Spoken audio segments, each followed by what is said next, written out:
Greetings, Marv Gardens here reporting in on this Saturday day. How's everybody doing? And as you know, today's is Randall Saturdays, and as such, the topic of the day will be randomized, but I've already picked what the topic is going to be. So the name of the topic is censorship. The reason why I decided to do censorship is because I feel like that's a very important reality for Americans who are quick to toward the idea of the free America, when in reality censorship is quite the opposite of that. Now, this isn't supposed to be like a what you would call a retort or something like that.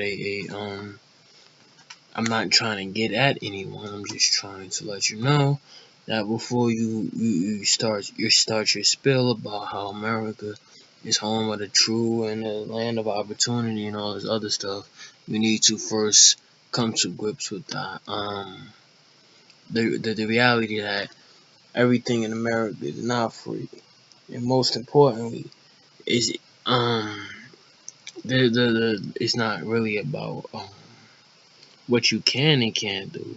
It's more about what is prohibited, right? And I feel like prohibited is a good word to pair with censorship, because by definition, when you censor something, you are prohibiting its use in however way you explain it. So, what I want to start with is how America has gotten to this censorship era, per se, right? I feel like censorship was a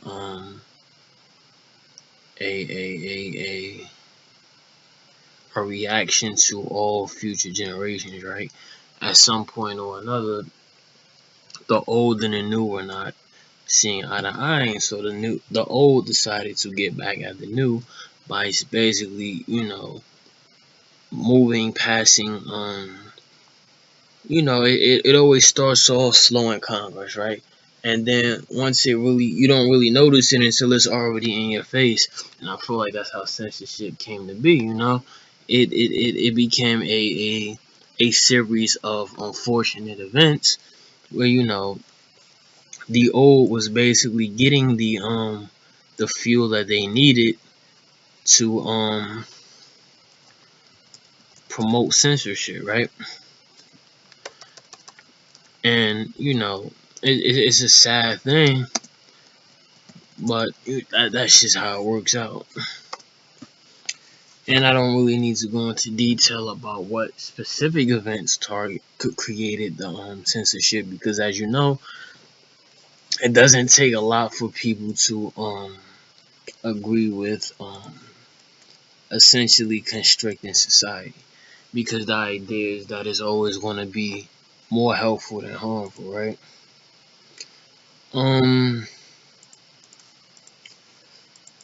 Why I'm even bothering with censorship is because I need to solve the whole qualm that censorship makes America less of a democracy and more of, it was never a democracy. If you ever listen to my other talks, more of a republic, but it is a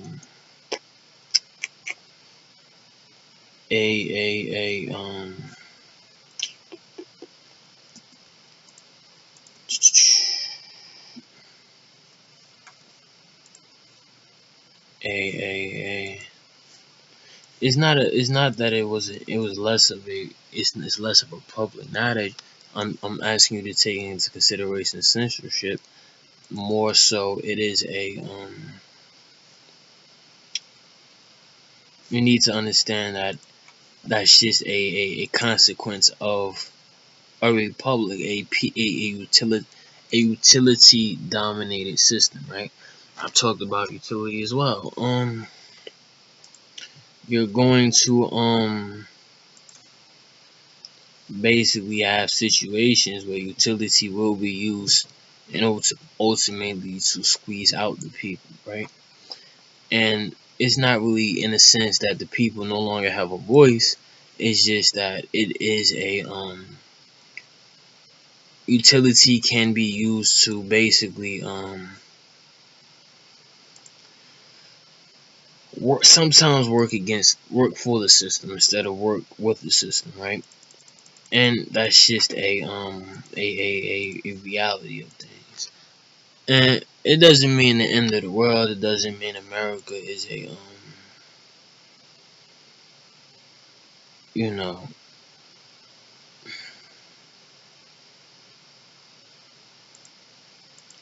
it doesn't mean the America is is a problem. It just means that America is more governed, more surveillanced than people care to give note to. And by surveillance, I'm not talking about the idea that um there is a sleeper cell in everybody's family. We're not talking about that. What I'm trying to say is that America is a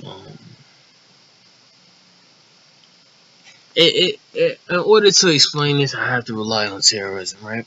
And what I'm going to say about terrorism is that America is going through its own phase of terrorism, right? Most people tend to characterize terrorism as a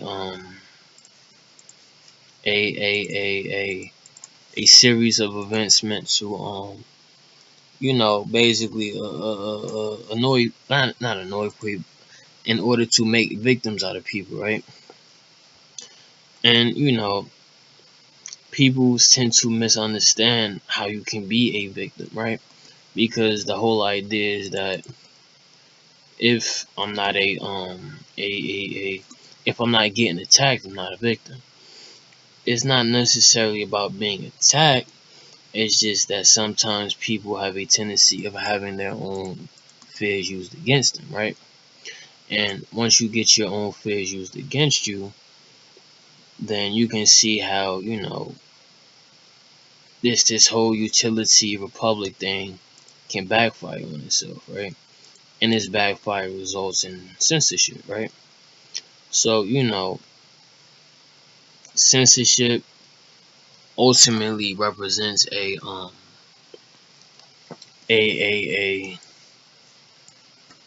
what you would call a divergence of public interest, right? The idea that people felt like they were looking out by basically thwarting the danger of you know terrorism and all that stuff, when in reality, not terrorism, thwarting the danger of having a I guess the opposite of censorship is not what was it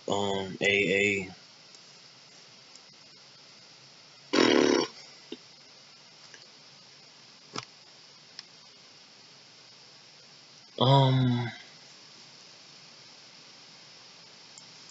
I guess a heathen society, right? We're going to use a heathen.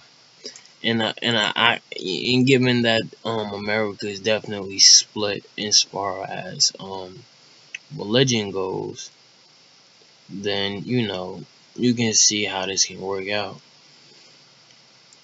And it doesn't mean that people were tricked. It just means that this is just one of the consequences of it wasn't a hasty choice. I'm not gonna say it was a hasty choice, but it certainly wasn't a well thought out choice, right? And the reason why I say it wasn't a well thought out choice is because the idea is that the censorship has the censorship filter has gotten so you know thorough, that is less about censorship now and turning more into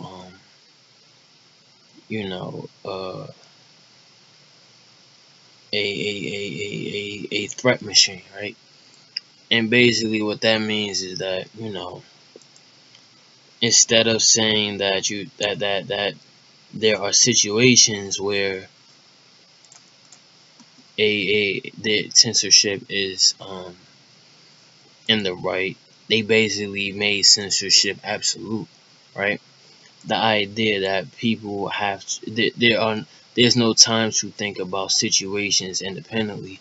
You just have to do damage control and turn every situation into a possible censorship opportunity. And what this did was basically make, life, as far as the average American is concerned, a little more difficult.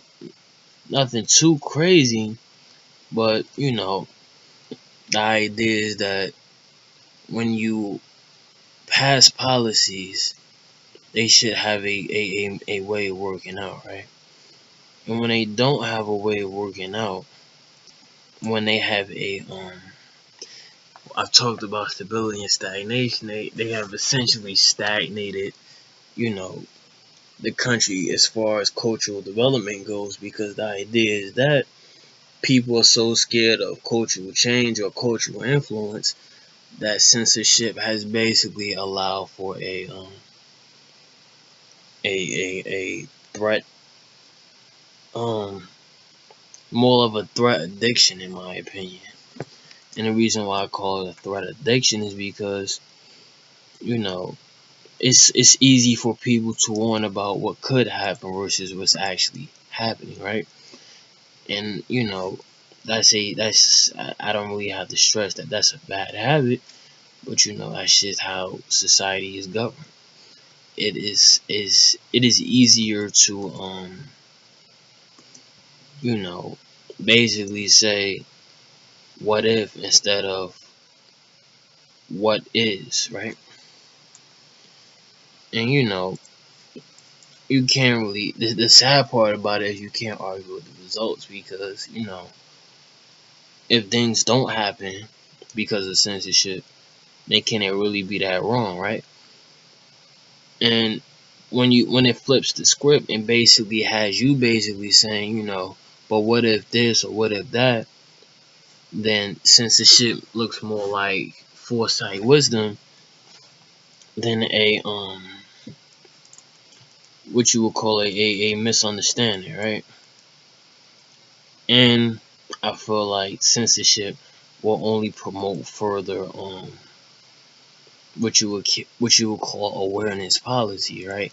Because the idea is that the public good is a ongoing struggle and all of this other stuff. When in reality, you can't really call it a struggle, because I feel like I can't even, I wouldn't believe if somebody told me about a danger to my day-to-day routine. I would probably laugh at them, right?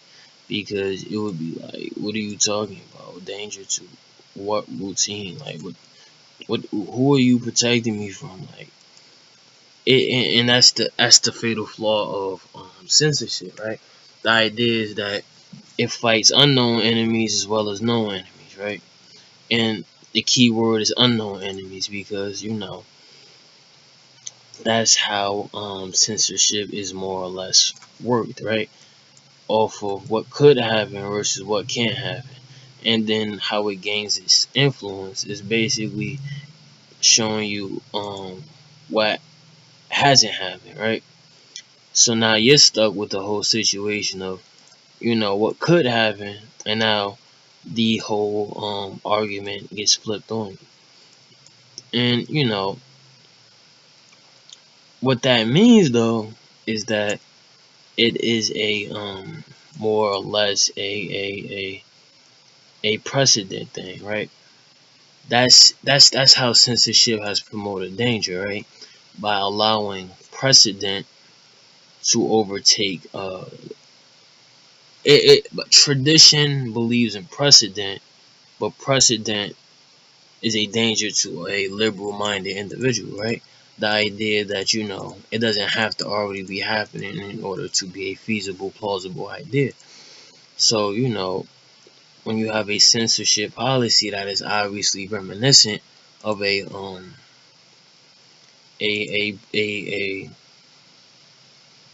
what you would call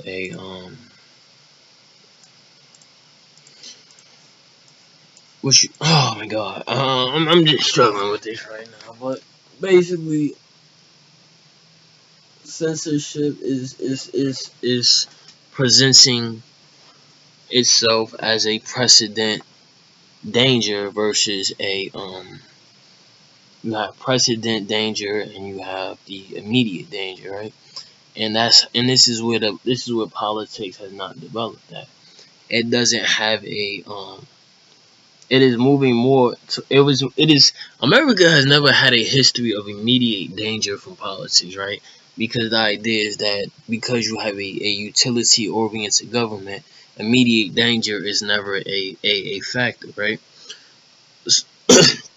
So, this the trade off is that precedents allow for a more and more precedence, and what you can think of a precedent as is a rope, right? That rope can loosen or tighten depending more on what follows after it. So that's how censorship is presented to me. It is a precedent that would allow for more and more stricter precedents, and the idea is that by the time people notice immediate danger, it'll be basically too late. Now, this isn't supposed to make you feel like you're in danger or anything like that. It's just a forewarning, right? To basically mind how you basically allow someone to sell you stuff, right? And the idea behind that is that if somebody basically said that they had a bridge for you, you obviously wouldn't buy it. So, you shouldn't be basically so readily able to accept safety, right? Because it's the same principle. Just like you would think twice if somebody said they would sell you a bridge, you should think twice if somebody saying they selling you security, right? And this can be a contradiction to the system, right? The idea that the utility is always for the good of the people, but I'm like, when your utility is not relatable, at what point do I have the right to basically say that I do not see a utilitarian logic, right? So that's just my thing on that. In terms of censorship domestically, I feel like the domestically speaking, censorship is for the most part it's not harmful per se, but it does encourage harmful habits, right? Because when you make a whole bunch of new rules, right, and then you enforce them, now people had to remember all these little stuff, and once you get people to get petty in terms of remembering little stuff, they tend to take that pettiness and use it on you in the form of if it becomes more, it's like promoting excessive vigilance, right? And the reason why it's excessive is because if things have been put into place to basically be vigilant for you, why would you need to why are you trying to basically do just overdo it basically, right? So that's my thing on domestic censorship. As far as foreign censorship, I feel like America is definitely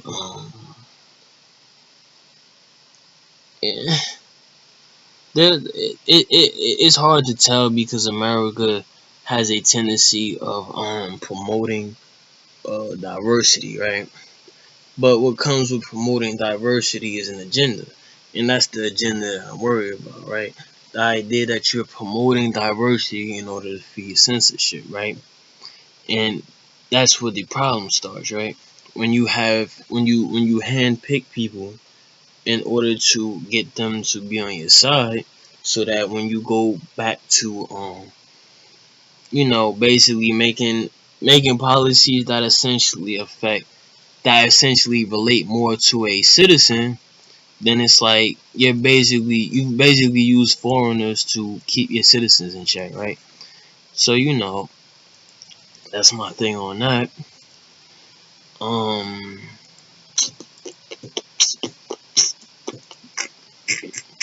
uh, besides that, um, I mean, I don't really have too much to say about that. It's just that I have a tendency to look at where things are going versus where they could go, because that's just what censorship has taught me, right? The idea that it's better to prepare for danger than to wait for it, right? And this is just a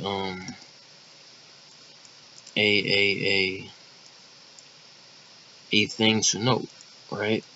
Because uh, I don't want to sound like I'm using censorship to get an agenda across, because that's just a bad habit as well, right? And though you shouldn't do that, I feel like it's easy to allow censorship to creep in, right? Because the idea is, when you try to beat censorship, right, it becomes more like um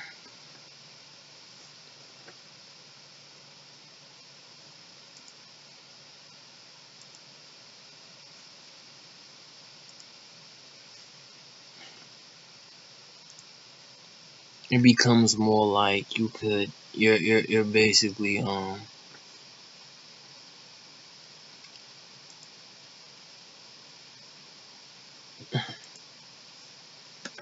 it seems like they are basically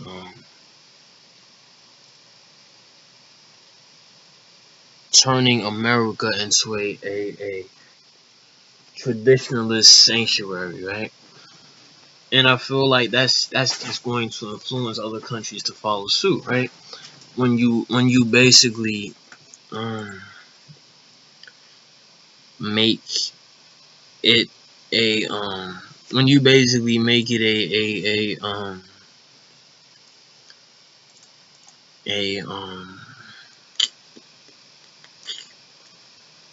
when you make it a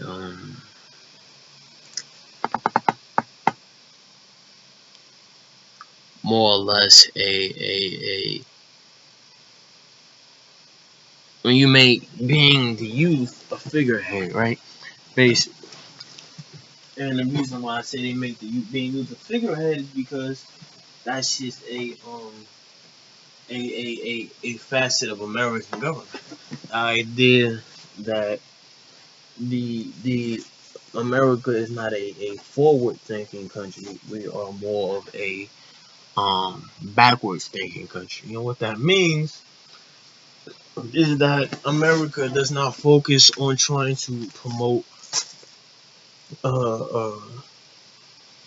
liberal policies. They're more of a traditionalist promoter, right? The idea that the same old will keep working until it doesn't work, and even when it doesn't work, you're not going to change it. You're just going to adapt it.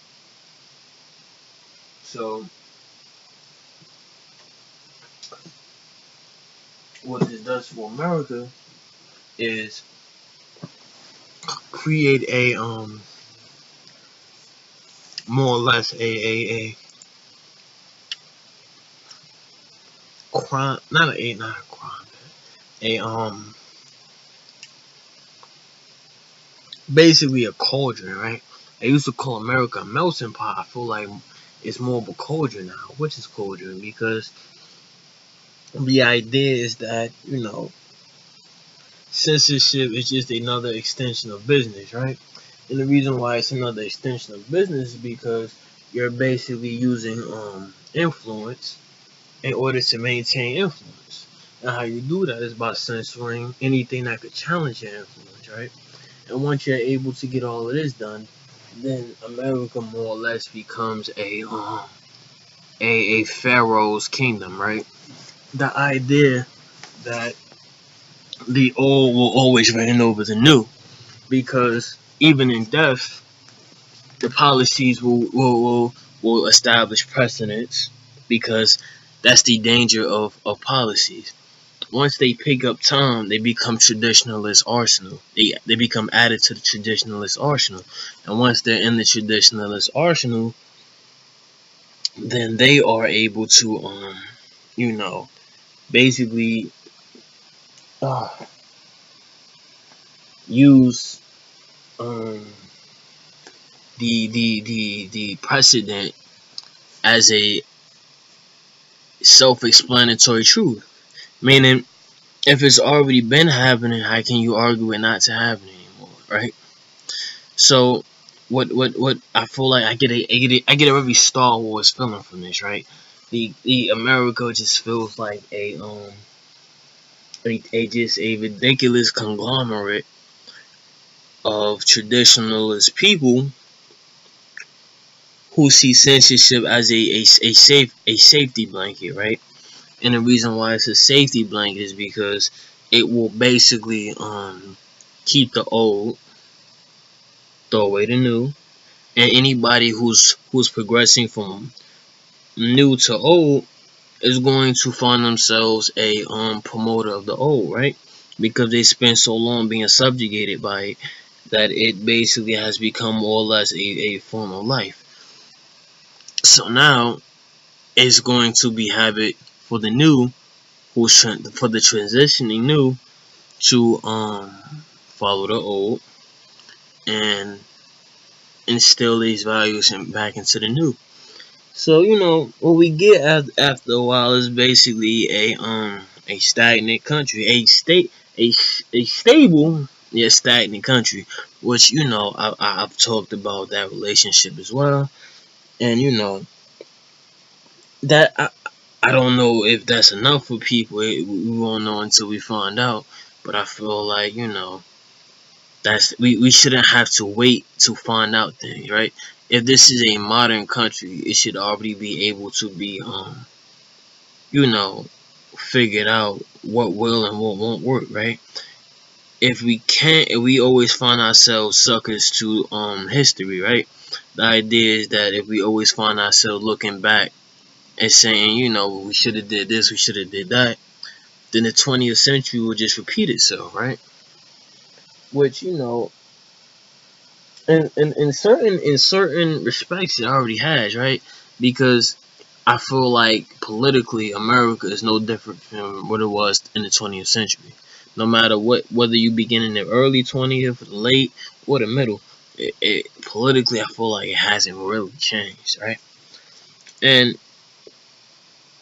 that's not a terrible thing. That's just a result of tradition. However, that does mean that uh, that America is not exactly a the most positive example of what the superficial reputation is basically preceding, right? The idea that America was built on people who looked towards the future is just that they did. We're not saying they didn't, but the future for who, right? That's what you have to ask yourself. Because if if you just say it was the America looks towards the future, then that would be probably accurate, right? I don't think I would be able to argue with that. Now, if you say that America looks towards the future for everyone, then we have an argument here. Because by definition, censorship will always limit some people and benefit others, right? So if you're talking about a land that is supposed to essentially be open ground for anyone, how can you promote a system which essentially um promotes interest of few over most, right? And the reason why it promotes interest of few over most is because the idea is that I feel like if that's where politics gets away, right? It doesn't explain itself, right? Then it's easy to get away with stuff because then you don't have to deal with the relation problem, right? And the relation problem in politics is what determines a good politician from a bad politician. If you are able to keep people from relating, then you can reach a lot more people versus trying to make people relate, because by definition relating people will automatically division them. And as a politician, it's not in your interest to division people. It's always in your interest to keep everybody on the same page. So that there's that. Also, the fact that utility is a good instrument for keeping the relational problem under wraps. It just goes to show, man, that utility doesn't always work the way we want it to. Like somebody can explain to you that by keeping a specific by putting youth into growth development stages, right? Stages, we're gonna I finger quote when I say stages, right? You are basically keeping a youth from being a danger to themselves, right? However, when you talk about danger to a youth, you have to explain yourself, because technically, by definition, a youth is more so a danger to other people than to themselves, because what they do doesn't reflect on them, more so it reflects on the parents, right? So you really have to sit down and really ask yourself, like, whose children are you really protecting by saying that they need to act like somebody else's children, right? Whose children are you really protecting by saying that they need to be basically groomed like somebody else's children? Like this is where censorship becomes a poison of its own concoction, right? Because it starts off on a general note, right? You're looking out for everybody, right? Censorship keeps people's children safe, right? Now, safe from what is the next question, right? And whatever your explanation is, it's already anticipated that whatever you're trying to keep somebody's children safe for, somebody won't be able to relate, right? So that's where the problem starts, because this is what happens, right? The children who this does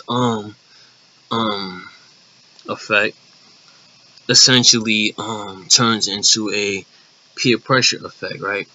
So because certain kids have to deal with it, they have a tendency of peer pressuring other kids to deal with it. And then now you find the utility thing basically turning more into a you know a if you remember if you will ever remember being young and being told to always have a buddy system, right? It turns into that, right? Which that may be important for some people's kids, but I feel like everybody's kids don't have that desire to have a buddy always with them, right? And it's not saying that you have to be friends with anybody. Don't get that correct.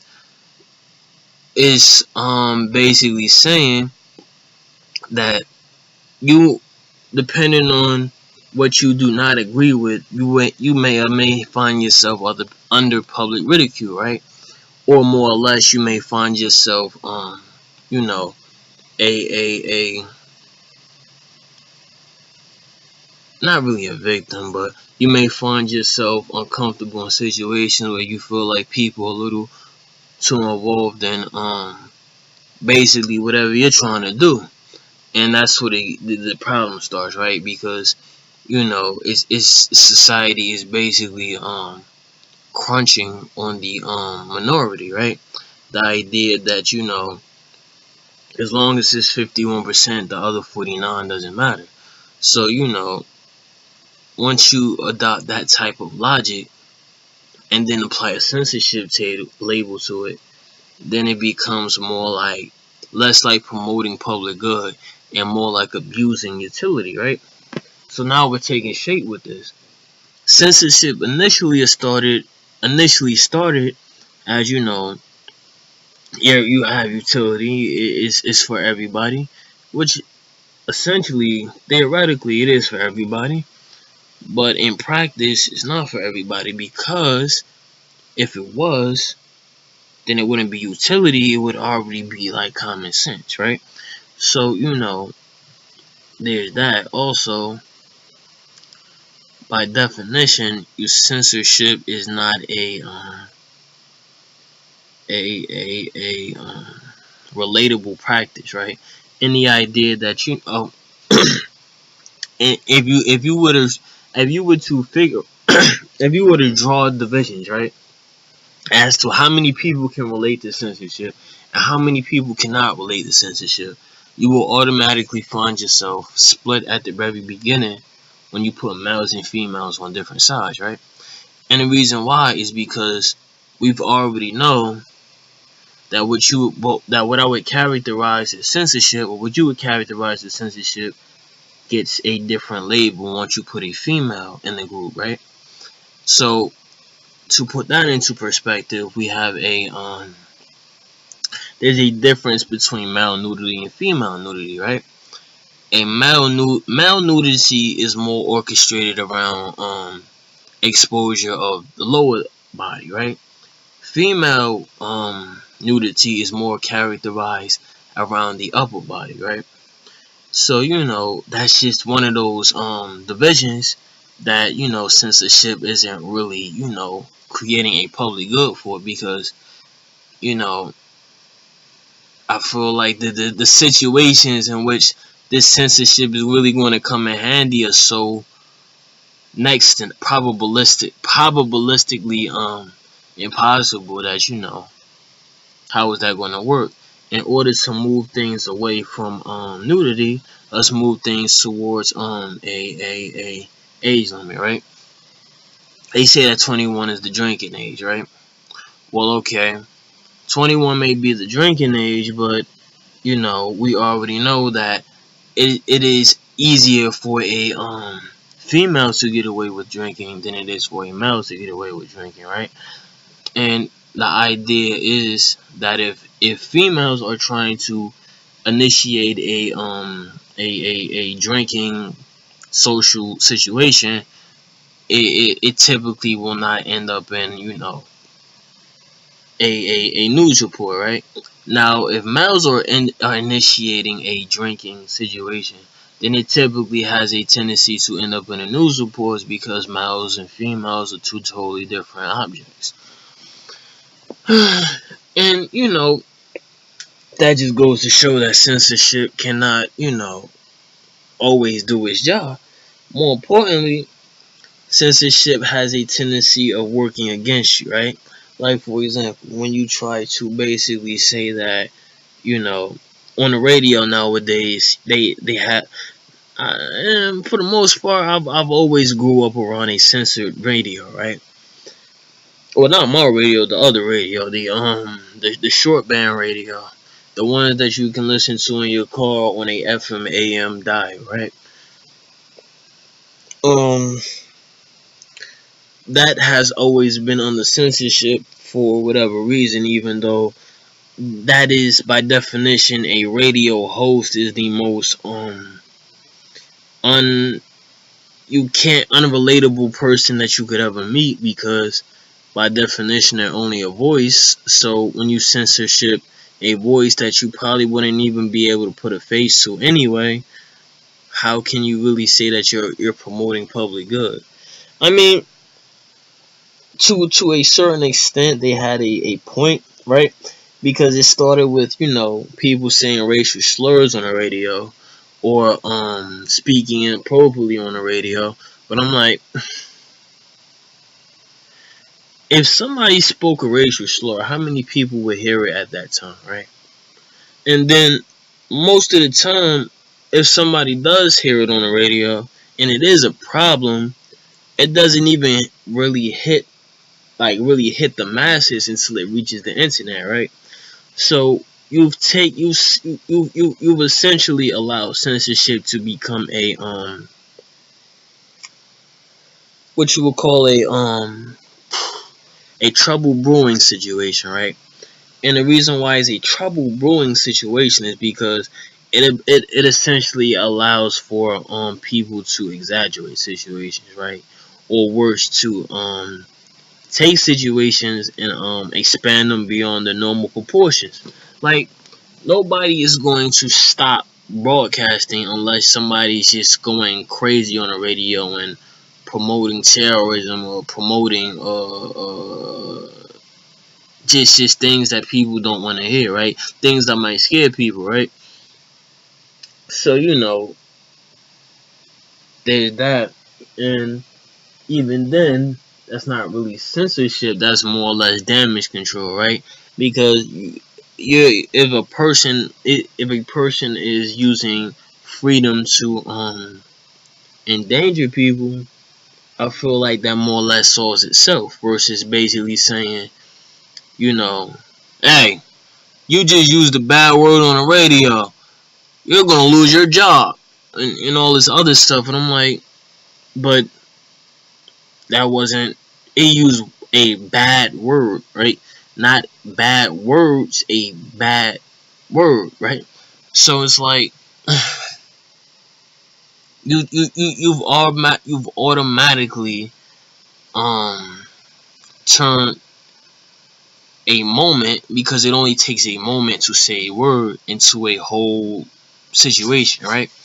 And you can pull up a number of situations in which radio hosts have gotten in trouble for using racial slurs, or using inappropriate language, or even inappropriate language being a censorship in the first place, right?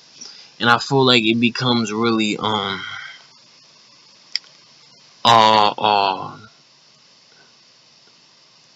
what you would call annoying, not really annoying, more or less malicious, right? When censorship turns more or less into a witchcraft hunt, right? Where you basically turn censorship into a filter, right? And the filter is coherence. And it's not even coherence to the law, because, to be honest with you, I don't feel like anybody would support somebody being arrested for using inappropriate language. And if you are a purporter of this, or promoter of this, then I suggest you volunteer yourself for a 24-hour surveillance, essentially program, where you basically have to walk in the large ass craters that your mouth have created for your feet, right? And that's another problem with censorship. The idea is that people who tend to promote these policies aren't even themselves up to par as far as they are coherent with whatever they're trying to promote, right? And this is where the problems really start, because it's easy for anybody to basically be a Pharisee, right? And endorse the law and support the law and be a vigilant of the law. But it's not so easy to be a Jesus of the law, where you basically have to walk what you say. And I feel like 100% of Congress would not go to the extremes that they would need to do in order to be essentially models of these censorship laws that they are promoting. Like, for example, if you make a censorship law, right, that basically forbids there's a lot of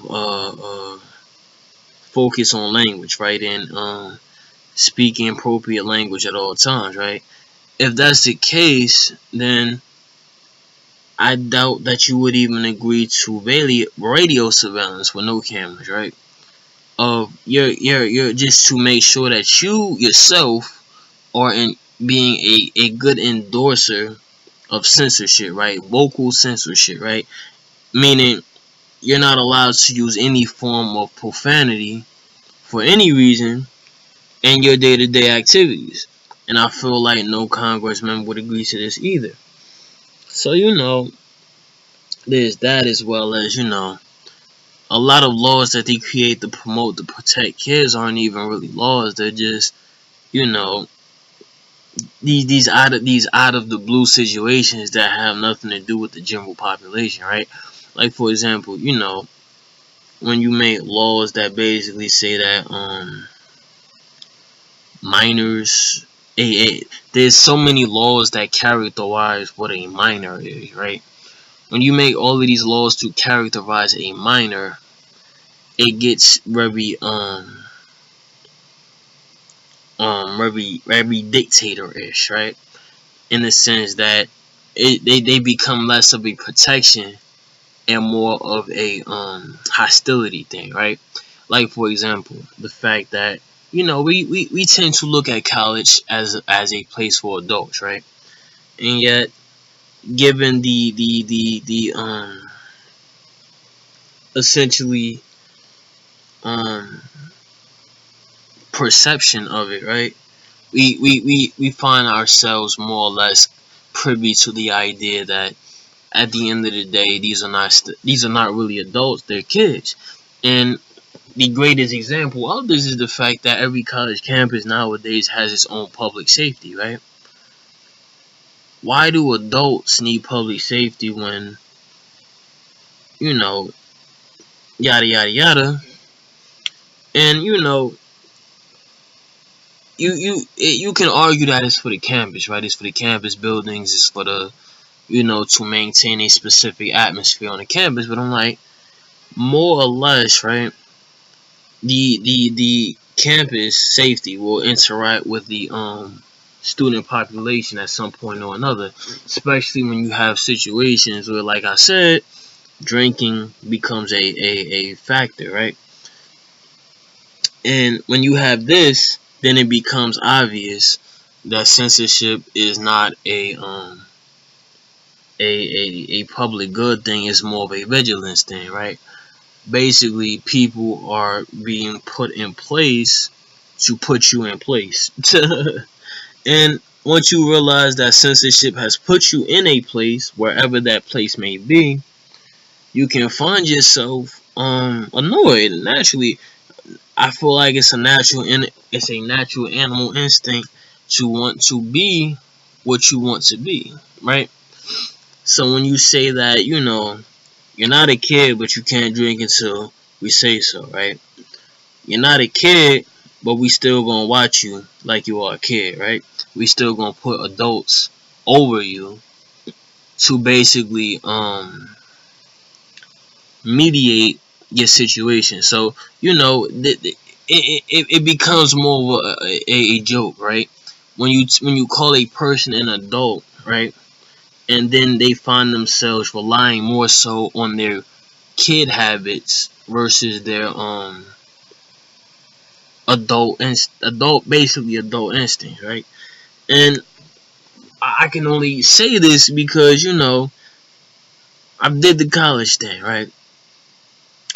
Obviously, it didn't work, or I'll probably be talking about the degrees I have in well, in order to make this relatable, it would have to be in radio communication, right, or something like that. Probably more close to computer science, but you get the idea, right?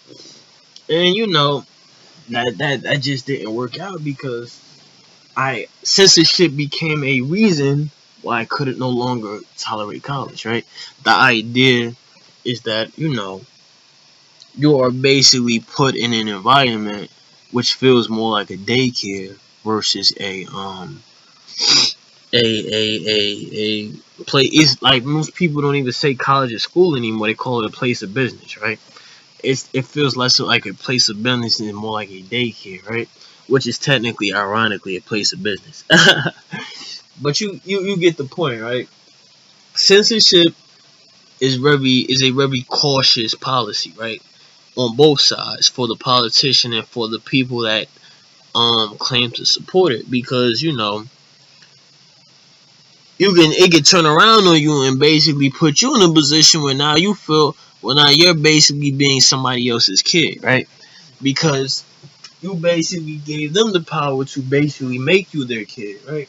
And for some people that's okay, but I'm saying that by definition censorship is supposed to apply to everybody, right? And if censorship cannot apply to everybody, then it should not apply at all. And I'll leave you with that. For my shout outs, you guys will never be censored. Juanita Hooper, Shamir Skinner, Chris Rasquez, and my man's at the malls. I'm gonna see you tomorrow. I'm gonna be on my grind. I'm gonna be there. I'm gonna be able to smile. And I ain't gonna be able to smile, but I'm gonna be there. I'm gonna be fair. I'm gonna be there. I'm gonna be all that. Um, Shout out to anonymous patrons 1, 2, 3, 4, 5, 6, 7, 8, 9, 10, 11, 12, 13, 14, 15, 16, 18, 19, 20, 21, 22, 23, 24, 25, 26, 27, 28, 29, 30, 31, 32, 33, 34, 35, 36, 37, 38, 39, 40, 41, 42, 43, 44, 45, 46, 47, 48, 49, 50, 51, 52, 53, 54, 55, 56, 57, 58, 59, 60, 61, 62, 63. My patrons, you will always have a voice in my eye. You will always be allowed to express yourself how you wish, if you wish. And with that said, this will now be a commercial break. Get you a drink, go take you a piss break and all that stuff. Probably can't say piss on the short band, but it's the long band, so come get me. And with that said, I'm about to go follow my own advice.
Damn,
that's a whole smashing.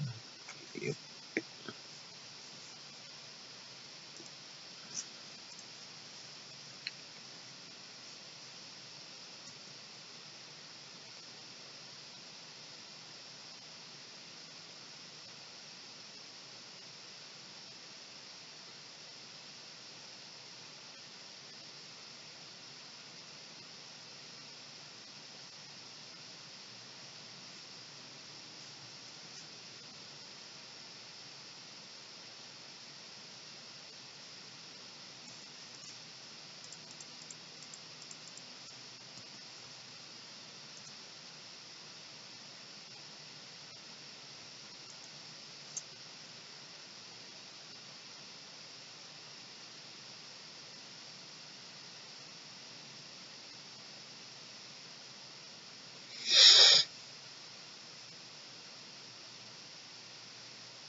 Oh,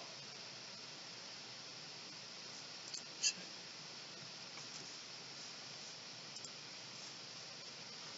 Welcome back. And as you know, this is Tech Hour. Tech will be the focus of this. What I'm going into for this Tech Hour is Nintendo, and I say Nintendo for last because these are the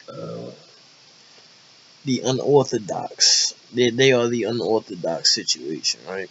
And I say unorthodox because I'm explaining to you in an overview. They have already beaten the industry, won the crown, but they never showed up to the awards. So what that means is that I'm telling you that Nintendo has already cracked what you would call basically perfection, right? And the reason why I say that is because they have access to they are the opposite, right? This is why I know they have a sense of humor.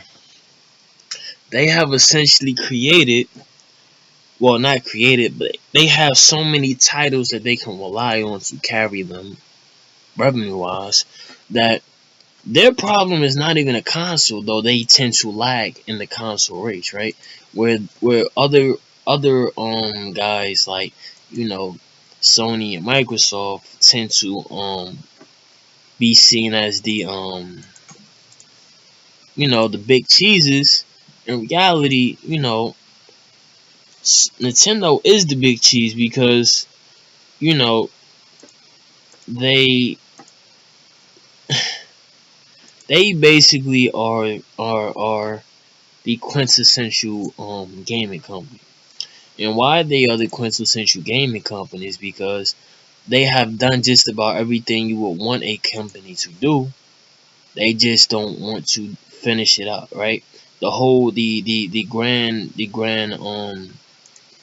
uh uh finale, right?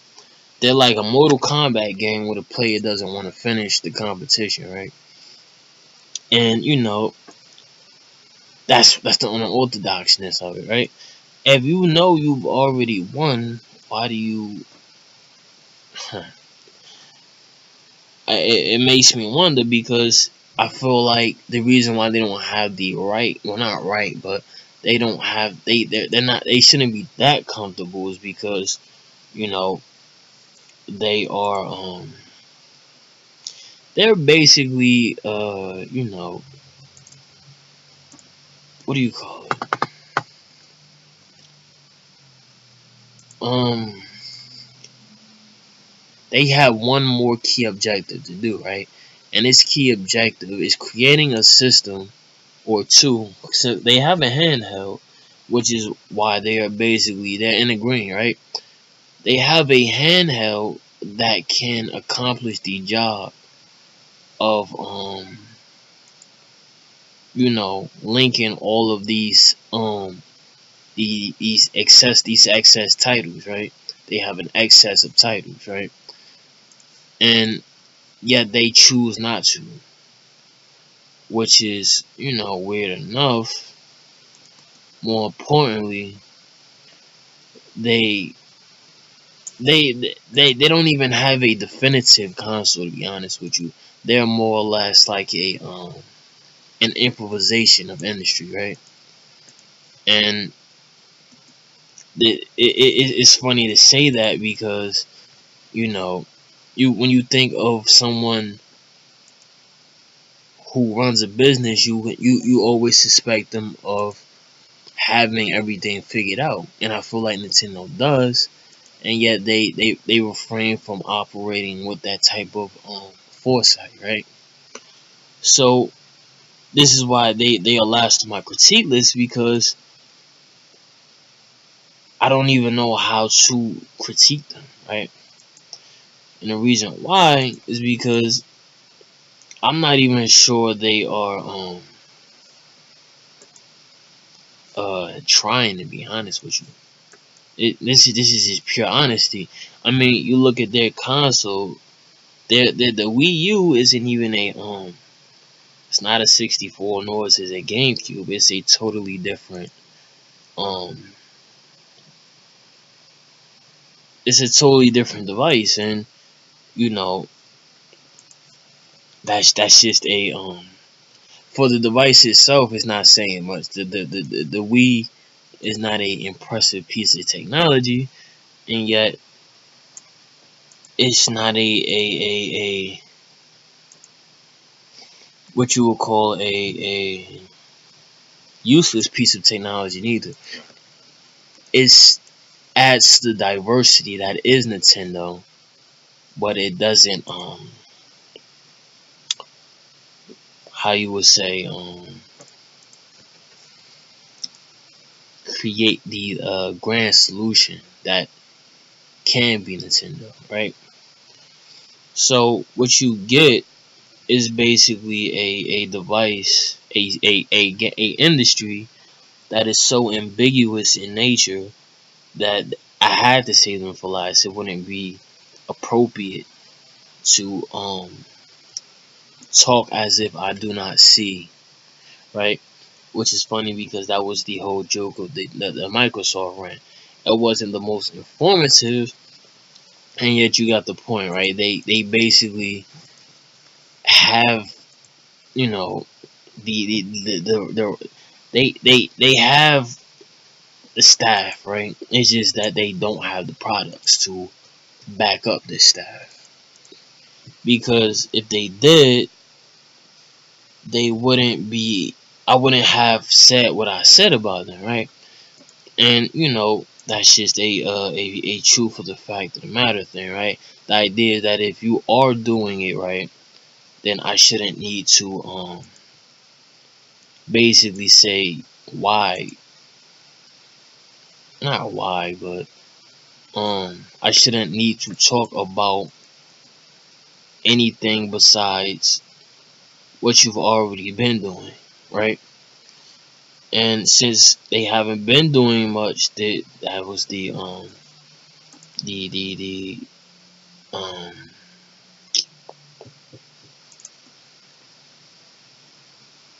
problem, right?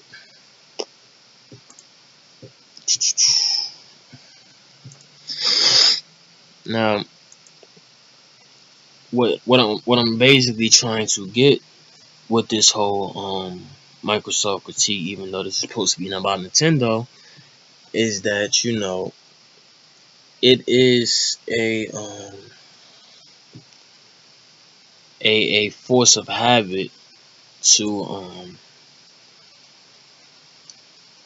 be careful where you tread, right? Especially when you're talking about people who are essentially they have the they have the technological know-how, they have the resources, they have all the resources. They just are like but they still aren't Nintendo, right?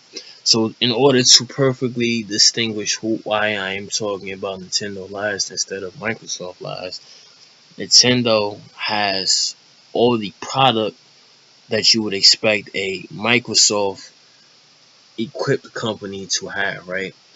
Microsoft has all the resources you would expect Nintendo um Nintendo a Nintendo stocked franchise to have, right? So, that's just a nice little inverse relationship to basically draw for you what's going on.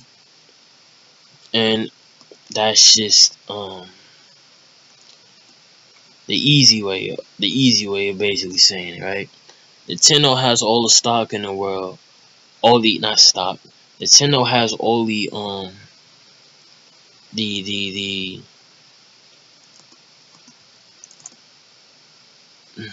um Nintendo has all of the dang man. Nintendo has all of the product in the world, and Microsoft has all the stock in the world. In that Microsoft is reputable enough to be that winner but they're not.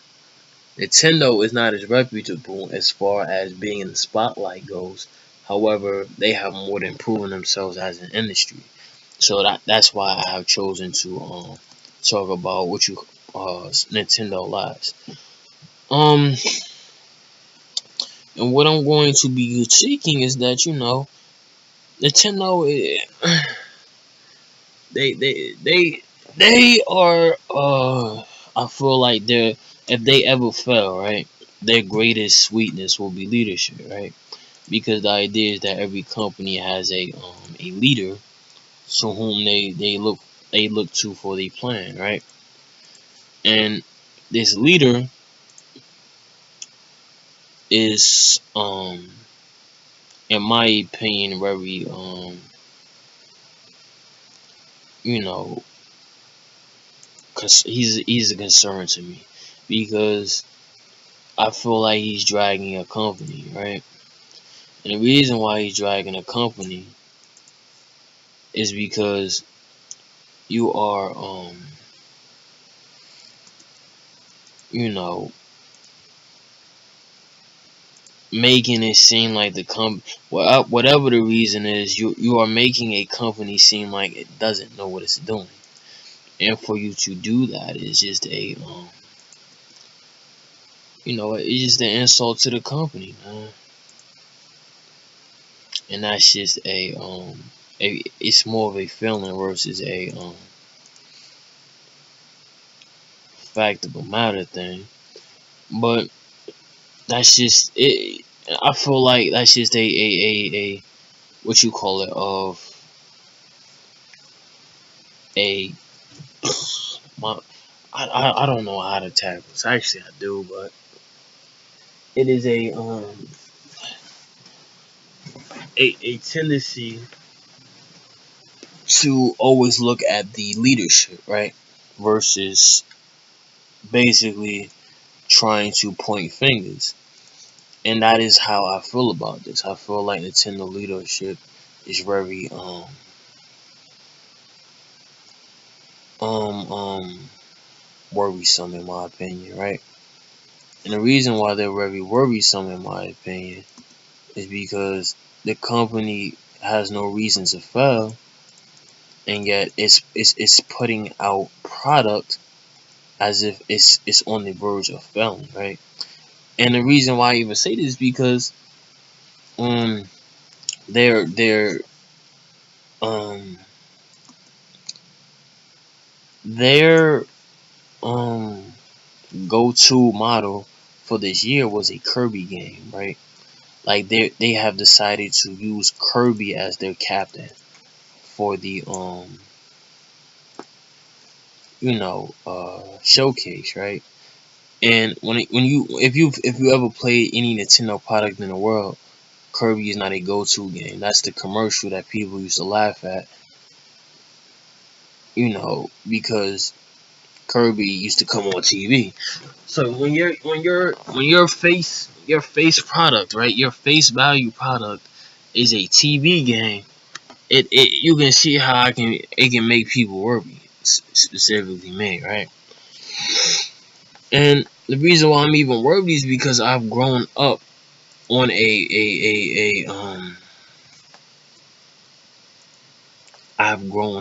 a Nintendo diet, right? I don't know anything else besides, Nintendo. Actually, I do. What I'm trying to say is Nintendo is a more or less a birthright to me, right? Because that was the first product I grew up with. So, I can't really like just let Nintendo do what they want. Actually, I can, but I'm just I feel more like a concerned parent, right? Even though technically Nintendo is my parent, I just feel a child's attachment to them because that's when I first really started to involve myself with them as a child, right? So the reason why I'm even throwing this much attention is because I don't want Nintendo to be the silent hero, right? You know, you always have those unspoken people in history where, you know, they were the real movers and shakers, but less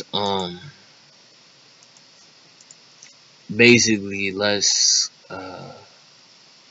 respectable, not respectable, but less qualified people ends up being thrown into the mix, right? The public eye.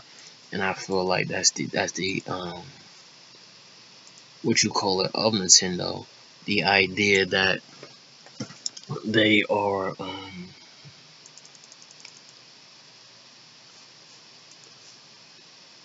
Nintendo is a not the that is the character of Nintendo. They are playing the basically Invisible Man, right? And that's their choice. That I can't tell them that that's not a good choice. But when you basically have the solution to all your marketing business problems, right?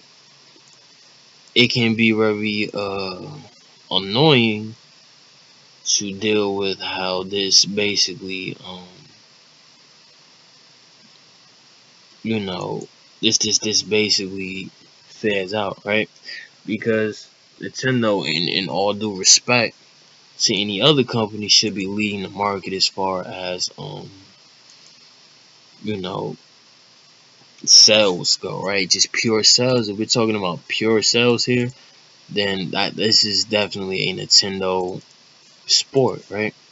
And yet they seem more like a barely breathing contender versus a commercial giant, right? And I just feel like that's just a habit of being a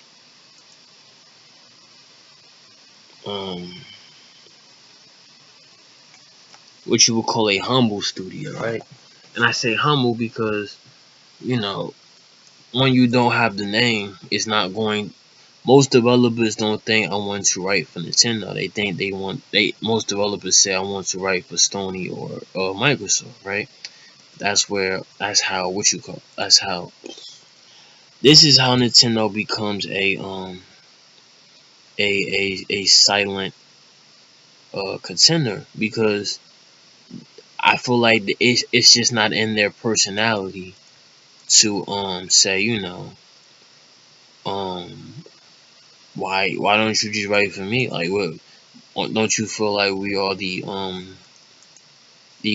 go to company? And you know, that's it has to be noted that, you know, if you just product for product, like it can't be ignored that Nintendo will win, right?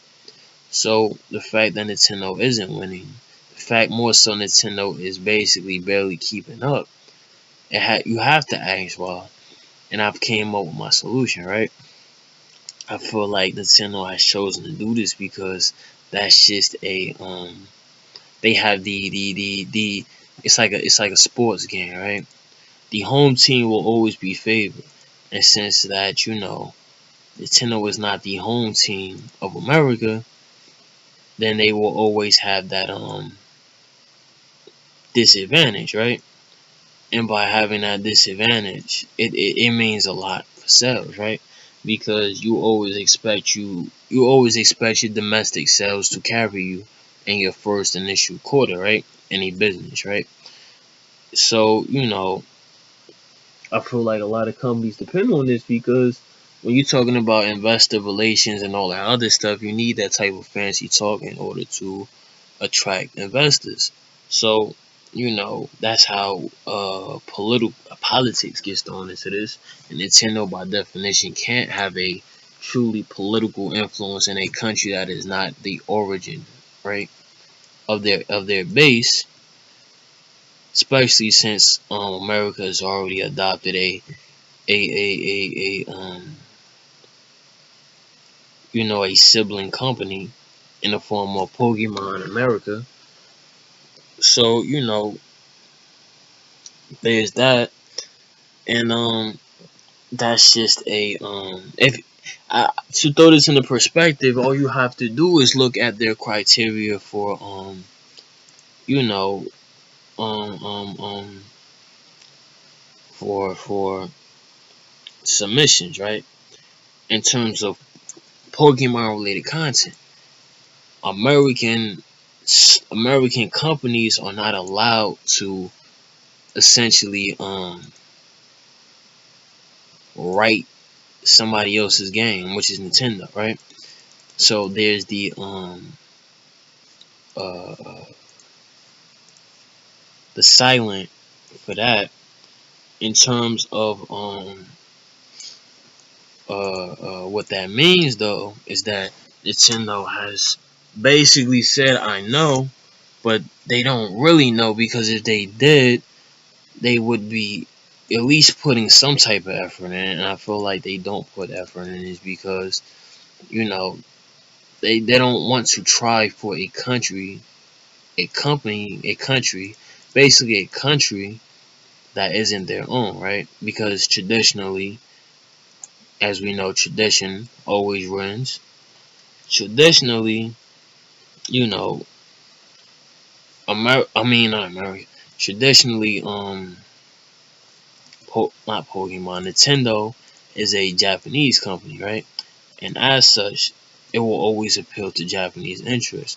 So I feel like that's another reason Nintendo hasn't decided to essentially you know try to impress people, because the only people they need to impress is Japanese. And if they only need to impress Japanese, then it's not a big deal. more um more so also is that when you are when you don't need to do anything extra for your product to sell, I feel like that makes your role very ambiguous, right? Where you basically are letting your product sell itself, right? And I feel like that's another advantage that a lot of companies don't have. If you don't believe me, Pokemon is the franchise,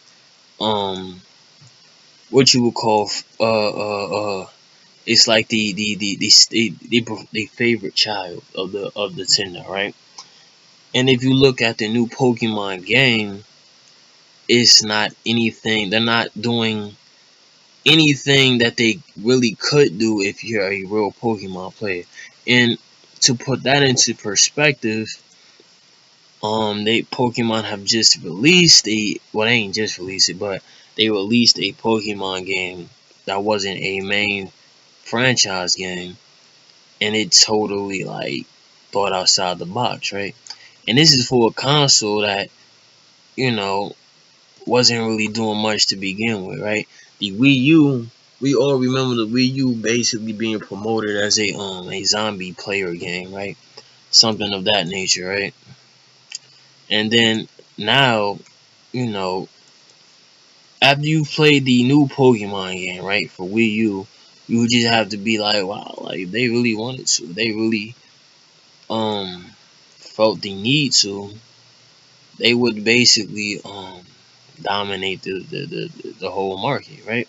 Because there's so many unspoken titles that have basically left the public eye. To put this into perspective, I'll name them for you. The first thing on my mind was Metroid Prime. Mario has seen a terrible imprisonment, right? Because they are basically the Mario franchise is basically being sold as the typical side scroller or racing game, whatever your preference is.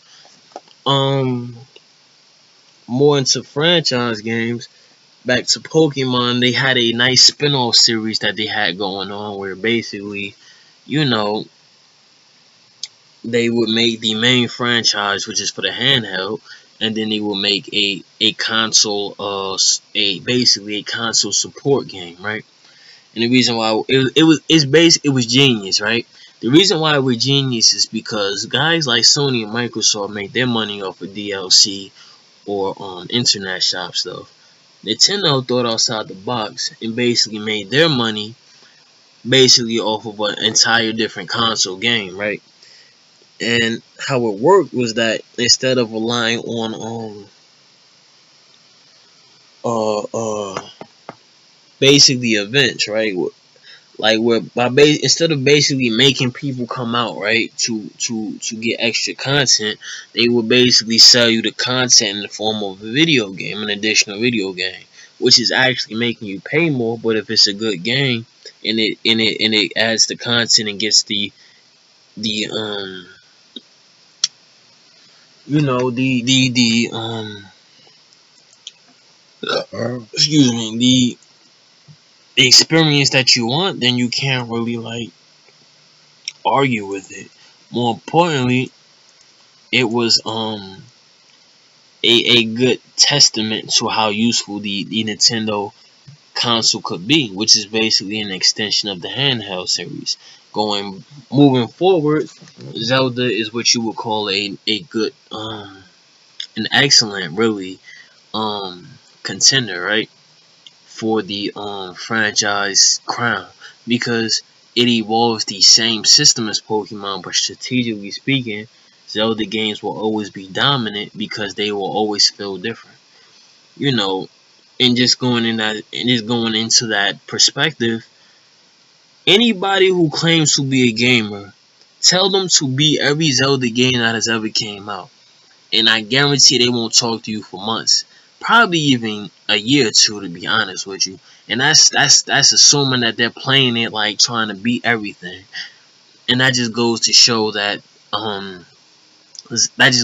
how successful Zelda has accomplished a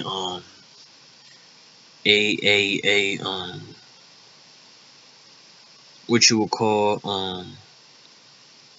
repeatable process, right?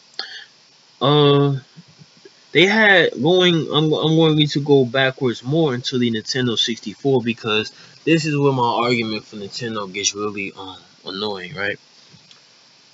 Nintendo should have brought the Nintendo 64 into existence, right? And when I say into existence, it should have been the console, right? Instead, they abandoned that and the Nintendo GameCube, which would have been a good cross-platform, right? And I say cross-platform in the fact that it should have been able to play GameCube disc as well as 64 cartridges, but they abandoned that too, and then they just went into a Wii, right? And then I'm like, okay, it can play GameCube, so I guess you didn't forget that. But then they just threw the whole idea away, and now we have the Wii U, and now we're talking about a system that can't even relate to the prior system. And I say that because they try to make they even stopped making spin-off games, right? The last Pokemon spin-off game was for it was called Pokemon uh uh there was the Stadium games for 64, the Coliseum games was for GameCube, and then they made a Pokemon, what you call it, for Wii. I'll look it up. Basically they basically stopped supporting the console supplement, right? Gaming supplement. And that resulted in the Wii U essentially becoming useless, right? Because by giving up on the handheld, all hopes that it would transform into a either a 64 emulator or a GameCube emulator was crushed, right? Yet they are they brought back that hope in the handheld, right? Where they brought the Star Fox 64 to the handheld, which in my opinion was a terrible idea. They brought you know uh uh what you would call it. They attempted to bring back Banjo Kazooie. And for those who are not familiar with Banjo Kazooie, Banjo Kazooie was it's more of a kids game, but you know, it follows a pattern that would make most adults have to sit back and be like, wow, this is actually pretty good, right? And that's just a testament to how Nintendo was able to get early success. It made games that could get youth and adult players alike, right? And I feel like this is a loss that a lot of companies take nowadays, right? They either have to go for the kids or they go for the adults. They can't really um do both, especially with all the censorship stuff now. And it's not about violence. It's more about, can you make a game to keep both interests? And if you can't, oh well. And if you can, go for it. Now, what Banjo Kazooie basically accomplished was the explanation for why Nintendo isn't really bothered. I feel like when they are able to get people to develop for them, those people either don't have the skills that they need, that is up to Nintendo qualifications, or they just aren't,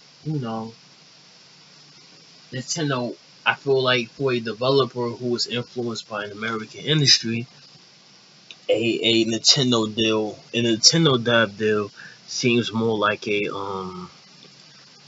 side step, right? Instead of a progressive step, because the idea is that you want to make games for the very um superficial, very Michael Bay-ish uh American industry. And I've noticed this, especially when Nintendo has been susceptible to these American influences, such as the focus on graphics or the focus on making your games very censored in terms of appealing to a separate audiences, right? So that's those have been limitations, as well as the fact that if you've paid attention to Nintendo programming, Nintendo programming has always been next level, right? They have basically written, they've adapted in terms of what's normal practice, but they've adapted so well that I don't feel it goes over most people's heads. For most people, a console is a couple of button presses and the game starts. For a Nintendo user, a Nintendo game is more of a smartphone extension, right? And the reason why I say that is because the Nintendo has accomplished. This is why Nintendo has won.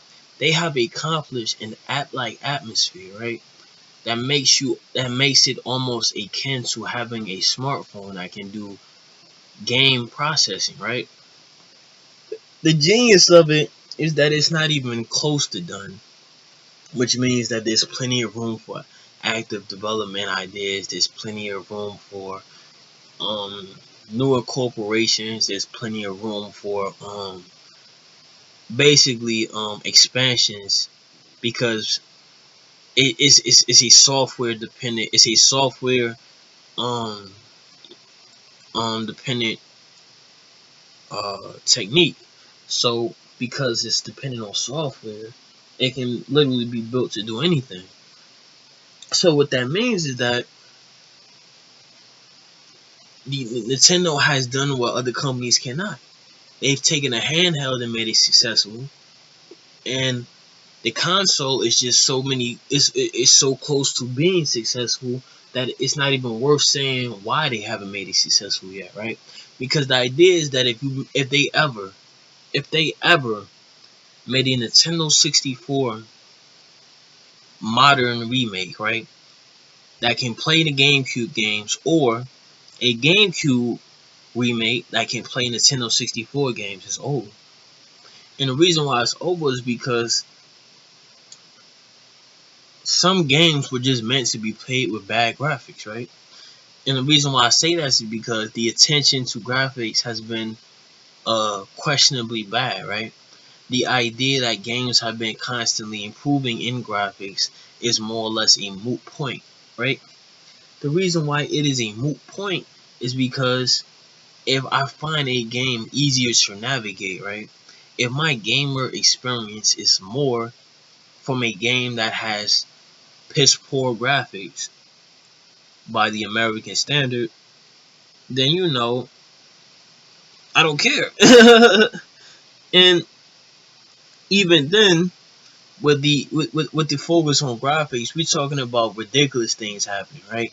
We're talking about pushing back titles, pushing just ridiculous stuff like games just not being up to par, more or less being cutscenes and basically it's like basically I talked about Sony, right?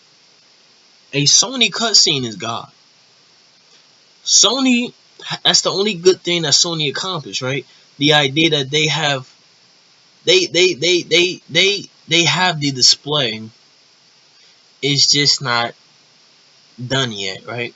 And the reason why I say it's not done yet is because they haven't been able to market it and turn it into its own individual product, which they could do.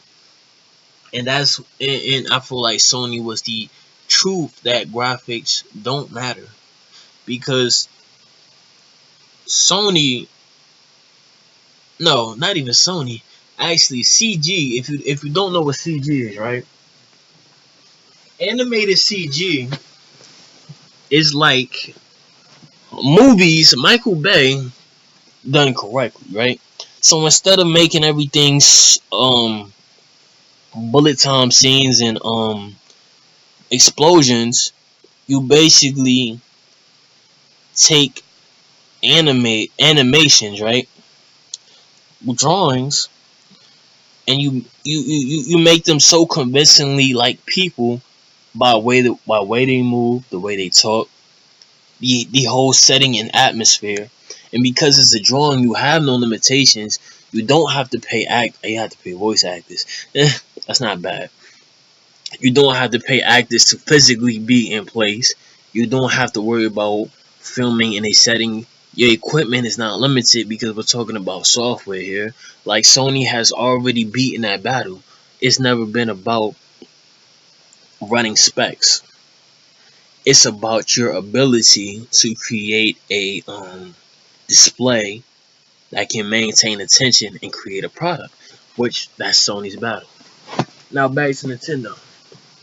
Nintendo proved that you don't have to depend on Sony display, because there are a couple of games in Nintendo 64, like the original Star Fox 64, that will make grown men feel uncomfortable.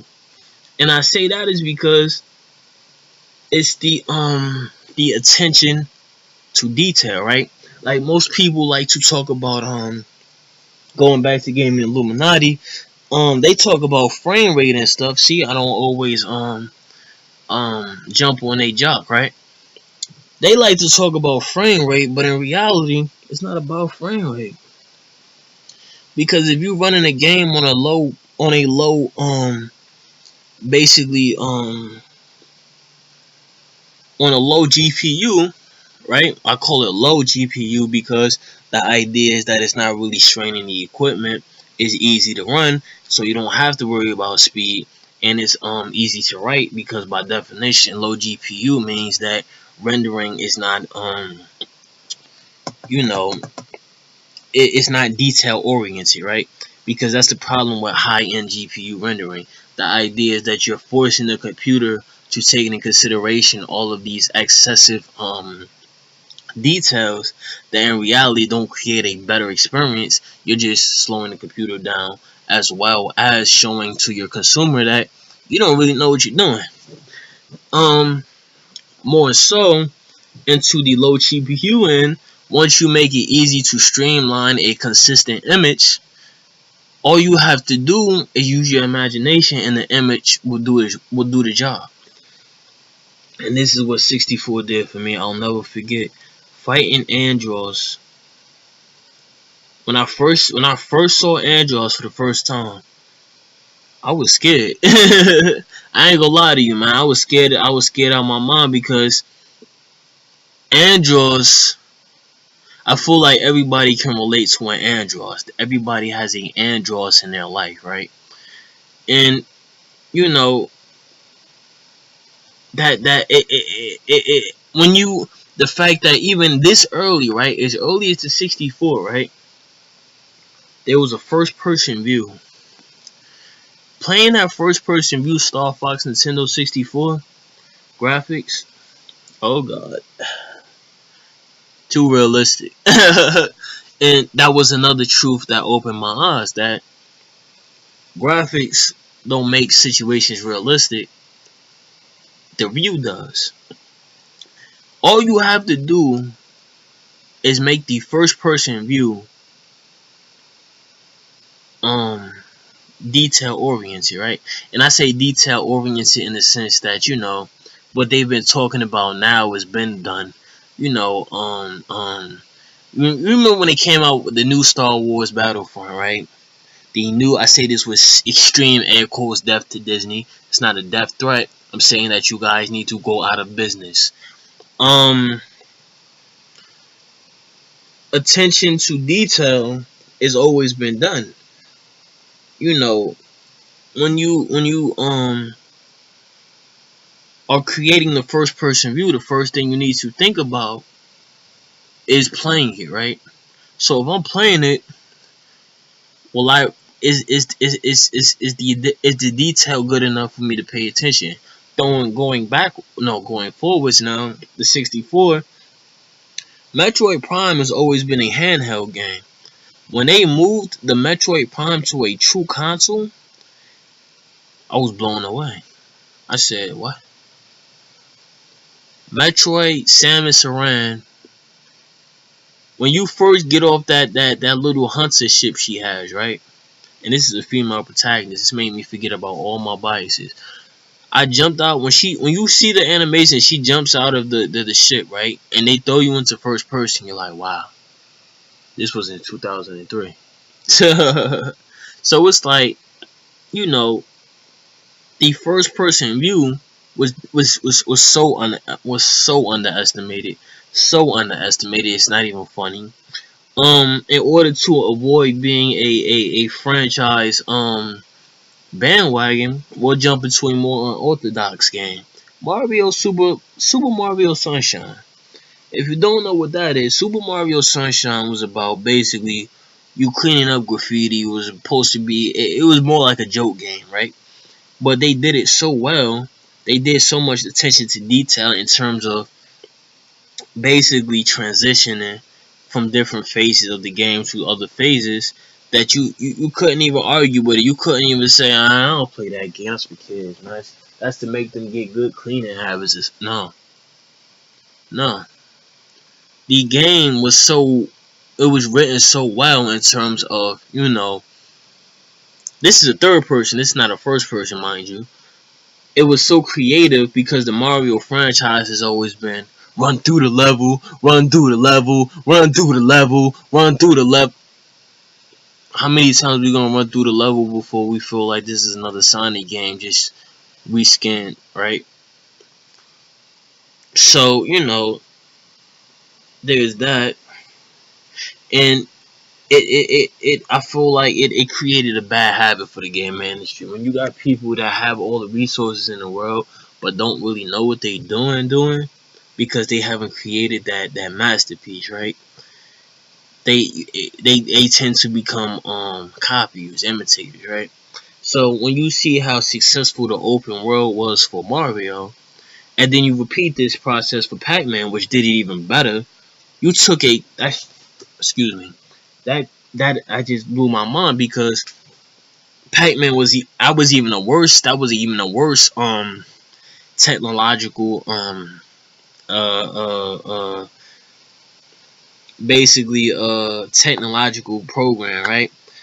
You're not even you don't even get you don't even get the side view, right? You just get a top view watching a basically a shape eat other shapes, and all you have to do is not get eaten by the other shapes. And it was in my opinion, it was terrible. Entertaining, yes. Um, stylistically terrible, artistically terrible, technologically terrible. So we can't really talk about that because that was just that was a nice juxtaposition for how video gaming got serious. When you see how Pac-Man Worlds for Nintendo GameCube changed, the the whole idea that a game is limited to whatever it's typically used to doing, you say, wow, open world is God. So I got even more for you. Going if you remember Star Wars, right? Star Wars, what can't Star Wars do? When it was back in the hands of George Lucas, Star Wars was God. Disney took it and basically it just goes to show what happens when you allow a American censorship industry, not industry, excuse me, an American censorship company to take over a product. It passes through that censorship filter and it's never the same again. You'll always notice the effects. So I can't even look at Star Wars anymore. I seen a new movie and after that I said, wow, I don't know how to feel about this. So when you look at Star Wars, right, you don't really tend to think of any new game. No, not you don't tend to think of the old games. The new game is Star Wars has fallen so low. It's just another MMORPG, which is basically in a gamer's perspective. That's what you call a L, a big L, like loser L. Um,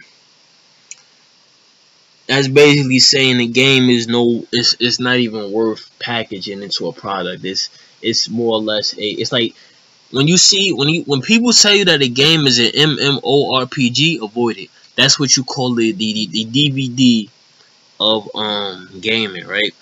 And what that analogy means is that when a movie is not good enough to hit the big screens, it automatically gets thrown to DVD. And anything that's not good enough to hit the big screens means that it's so garbage that nobody will even pay money to keep it in their theaters, right? That's what happened to Star Wars.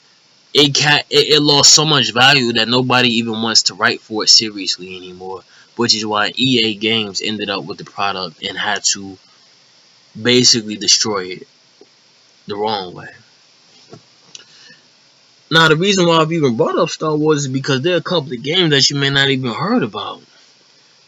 For example, there's this franchise, not franchise, well, this little mini franchise spin-off games called Star Wars Rogue Squadron, right? This is out of the blue because it is what you call a true aerial shooter, right? We'll give it to Star Fox. Star Fox did everything. They put you in the air, they put you on the land, they even put you on the water, man. So I can't really say that, it's the de facto aerial shooter because I feel like nobody can really take that title because even though Star Fox was mostly aerial, you know what I mean? I know what I mean. Like, you know what I mean? Like, Rogue Squadron gave you that Star Wars experience that not even the movies can do anymore. No thanks to Disney. Um, you know, and what Rogue Squadron did was give you that multiplayer feeling in a single player situation. Because basically, you had objectives, right? and these objectives were crucial to your mission success, as well as your ability to follow instructions and complete these instructions um well, right? So what Rogue Squadron did was basically put you in the air, but instead of basically saying, you know what, you're gonna do the same missions over and over again, they gave you different essentially characters, right? The ships were your characters. So now you got this cool little display, got this basically display where you start off in a hangar, and depending on your mission, you choose different ships. Now, of course, you're gonna start with the generic ship or whatever they give you, but it gets very interesting when you start off with an X-wing, which is basically it's a ship with 4 guns on it. And you get these very interesting ships like the A-wing, which is basically a dog fighter. You get the Y bomber, which is a bomber. You get other ships which fall into different categories like a stealth ship. I didn't even get a chance to beat the game. That just goes to show like how out of my basically I was out of my comfort zone. I wasn't really at the time into the aerial shooter. I should get into it, and it gave you a nice break from the typical. If you didn't like open world, if you got tired of basically just being an object on land, there you go.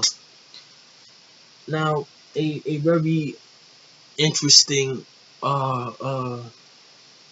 mix between land and air was the other Star Wars game. Yeah, they was able to make money off of 2 different Star Wars games. Was pod racing, right? So it was basically racing in Star Wars, but you know what made it interesting is that you basically got a chance to experience how vast the Star Wars universe is by running into different characters. You had the typical characters. You were a young Anakin back when Anakin used to race, and you're basically competing to be the best, right? And part of being the best is playing under different rules, which were only dictated by the world, right? So I feel like racing games are doo doo now. They always been doo doo, really. But you know, when you're able to take a game that's on average doo doo and make it not so doo doo, actually it was pretty good. Actually, you have to, you know what I mean? Because they took the simplest approach. You always gonna have customization. You're always gonna have different vehicles, but it's always a whoa. I didn't expect that when the circuit becomes the next customization, right? Where you can't predict what you're gonna see, but they'll show you what to expect. Like how it works is you started the basic world and you go to different worlds and you basically find yourself pitted with different obstacles. Now, there's always this boss obstacle, right? This obstacle on the circuit that will essentially test your ability to adapt while still, you know, racing to be number one. And that one factor made that game so out of its league that I don't feel like racing will ever be able to touch Star Wars without essentially imitating it, right? So for you to basically take games, right, with no graphics, no graphics. If you ever owned a 64, if you don't own, go get you a 64. Go watch you a 64. Nah, you can't watch. You gotta play it. Go get you a 64. It's like 70, $80. Which is very affordable given what people usually pay now. Um, and get immersed, man. These games were just truths of what Nintendo could have done, but they chose not to, right? And I'll never know the real reasons, but I can always, postulate. And with that said, my final critique of Nintendo was that You don't really have a sin.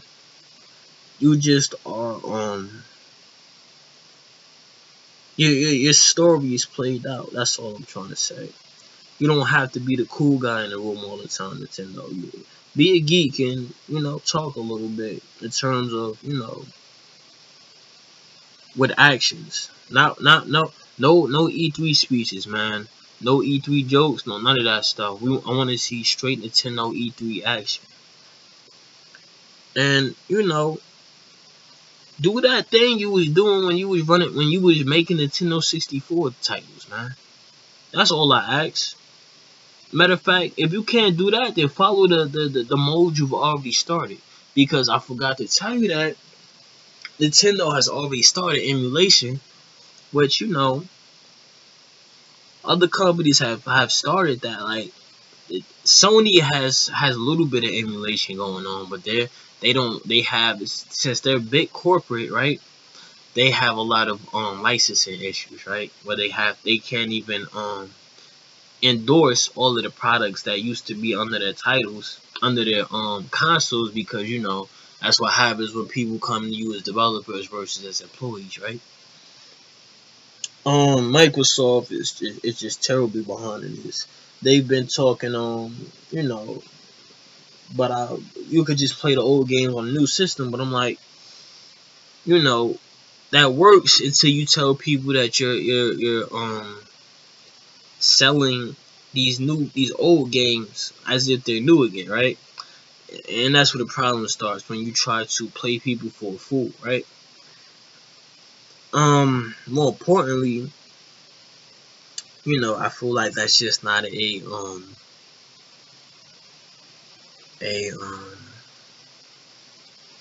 the proper Microsoft approach. I feel like the proper Microsoft approach would be to essentially open up a emulator shop, right? And since we're talking about old games, sell them at a discounted price. And the idea is that even if you own the game, you are paying for software that will never get damaged, that will never get lost, that will never get, in true Microsoft fashion. And going back to Nintendo, my final thoughts on it is that Nintendo, you the man. You the man. Now make the world believe it. And that's it. Tech Hours officially. This is why I put Nintendo last. Cause I definitely lost track of time. But that's good because my whole censorship thing was a little slow anyway, so this will work out. Back to supporters. Shout out to Juanita Hooper, Shamia Skinner, Chris Vasquez, and my mans. I hope I see you at the mall. I hope you catch me so I can get your name. Shout out to Anonymous Patriots 1, 2, 3, 4, 5, 6, 7, 8, 9, 10, 11, 12, 13, 14, 15, 16, 17, 18, 19, 20, 21, 22, 23, 24, 25, 26, 27, 28, 29, 30, 31, 32, 33, 34, 35, 36, 37, 38, 39, 40, 41, 42, 43, 44, 45, 46, 47, 48, 49, 50, 51, 52, 53, 44, 55, 56, 57, 58, 59, 60, 61, 62, 63. I hope that in the middle of my Nintendo rant, you picked up on a potential purchase. If not, then my rant was for nothing. But with that said, remember, even if you don't believe that Nintendo is the best, stay tech savvy. That's it.